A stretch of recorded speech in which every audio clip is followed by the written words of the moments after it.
வணக்கம். நான் உங்களின் மூலிகை ஆலோசகர் டாக்டர் பிருந்தா. தினம் ஒரு மூலிகை அப்படிங்கிற தலைப்பில் இன்னைக்கு நீங்கள் பார்க்கக்கூடிய மூலிகை பிரமித்தண்டு. இந்த பிரமித்தண்டு மிக அற்புதமான மூலிகை. இதனுடைய பிறப்பிடம் பார்த்தா ஏசியா. இந்த பிரமித்தண்டினுடைய தாவரவியல் பெயர் அர்கிமோனா மெக்சிகானா. குடும்பம் பேப்பரேசி. ஆங்கிலத்திலையும் இதை பிரமித்தண்டு அப்படின்னு தான் சொல்கிறாங்க.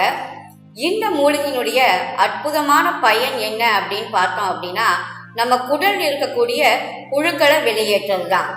நம்ம குடலில் இருக்கக்கூடிய புழுக்களை வெளியேற்ற இந்த பிரமித்தண்டோட வேரை 50 கிராம் எடுத்து நல்லா இடித்து 50 மில்லி இல்லைன்னா 1 லிட்டர் வெந்நீரில் கலந்து காலை மாலை தினசரி சாப்பிட்டுட்டு வந்தாங்க அப்படின்னா வயிற்றில் இருக்கக்கூடிய புழுக்கள் எல்லாம் நீங்கும். அதே போல இந்த பிரமித்தண்டு கண் நோய்களை நீக்க வல்லது. இந்த பிரமித்தண்டினுடைய இலை பூ இதை 40 நாள் தண்ணியில் நல்லா ஊற வச்சு அந்த தண்ணியை எடுத்து தலைக்கு தேய்ச்சி குளிச்சுட்டு வந்தாங்க அப்படின்னா கண்ணில் ஏற்படக்கூடிய எரிச்சல், கண் சிவப்பா இருக்கக்கூடிய தன்மை, கண்ணில் நீர் வடிதல் போன்றவையெல்லாம் குணமாகுது. இருமல் சளி குணமாகணும் அப்படின்னா பிரம்மி இலைய பொடிச்சு கொஞ்சம் தேன் கலந்து காலை மாலை சாப்பிட்டுட்டு வந்தாங்க அப்படின்னா தீராத சளி, இருமல் போன்றவை நிவர்த்தியாகும்.